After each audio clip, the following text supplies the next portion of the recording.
মেয়েরা কখনো সুন্দর ও স্মার্ট ছেলে খোঁজে না। মেয়েরা তোর মতো মাঙ্গে না তুই চুদনা বলদদেরকে খুঁজে। दुनिया झूठी लगती है। প্রতিবন্ধী দুই রকম, এক শারীরিক প্রতিবন্ধী আর এক মানসিক প্রতিবন্ধী। যারা মানসিক প্রতিবন্ধী এরাই সব টিকটকার। আমি অত বালা না, আমি অত বালা না। तुझे देखा मैंने हुआ मैं तो क्रेज़ी, तौबा मेरी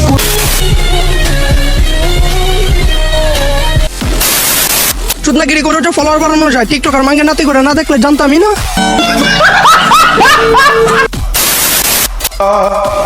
নারীকে খারাপ বলার অধিকার কোনো পুরুষের নেই। তোর চাচাই যদি ওই রাইতে কম ইউজ করতো তাহলে তোর মতো মাঙ্গের নাতি বলচ্ছ দ্বারা দেখা লাগতো না। দোষটা তোর না, তোর বাপেরও না, দোষটা তোর চাচার।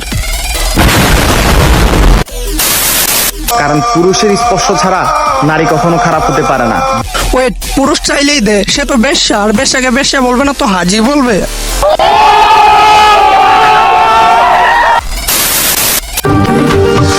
নারীরা যখন কাউকে ভালোবাসে তখন তার বাবার পরে পৃথিবীর শ্রেষ্ঠ পুরুষ তাকেই মনে করে। আবে মাঙ্গের নাতি, তুই কি নারীদের উপর পিএইচডি করছিস নাকি? কন্ট্রোল। নারীরা বাবার পরে এতই আপন ভাবে যে পরিমণের 11টা জমায়। এখন বলবি মিডিয়ার লোকসের জন্য। মিডিয়ার গুলো যদি ভালো বাতারি হয়, মিডিয়ার বাইরের গুলো 48 বাতারি। দুধের দাঁত পড়ছে কিনা সন্দেহ, সেই মেয়ে নাকি তার বাবার পরে স্ট্যান্ডটা তার বয়ফ্রেন্ডকে দিছিল। সিরিয়াসলি? জানো বাবা, তোমার মেয়ে এখনো সেই ছেলেটার জন্য চোখের জল ফেলে যাকে সে তোমার পরের জায়গাটা দিয়েছিল।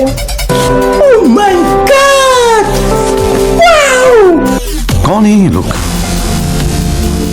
कहां से आते हैं ये? ছেলেরা সেই মেয়েটাকেই ঠকায়। আমি চোদ্দ মেয়ে পটানোর আশায় মাইগিরি করা বাদ দে, তো সব ভিডিওতে তো নারীদের নায়িকা ছেলেদের ভিলেন বানায় রাখছোস। মেয়েদের আপন বলতে কেউই হয় না। বিয়ের পর একটা মেয়ে সবকিছু সহ্য করতে পারে। নারীরা যখন কাউকে ভালোবাসে दुनिया मादर चोद थी, मादर चोद है, मादर चोद रहेगी। কিউট হওয়ার একটা লিমিট থাকে, শালা আমি লিমিটটাই ক্রস করে আলাইছি। পরে মাঙ্গের নাতি, তুই এতটাই কিউট যে তোর হিরো দেখলে বলবো এত আমার থেকে বড় চাপা।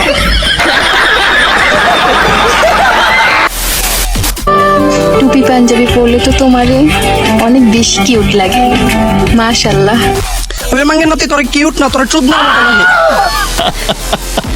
इसी के साथ आज की मजदूरी यहीं खत्म करते हैं। Light off.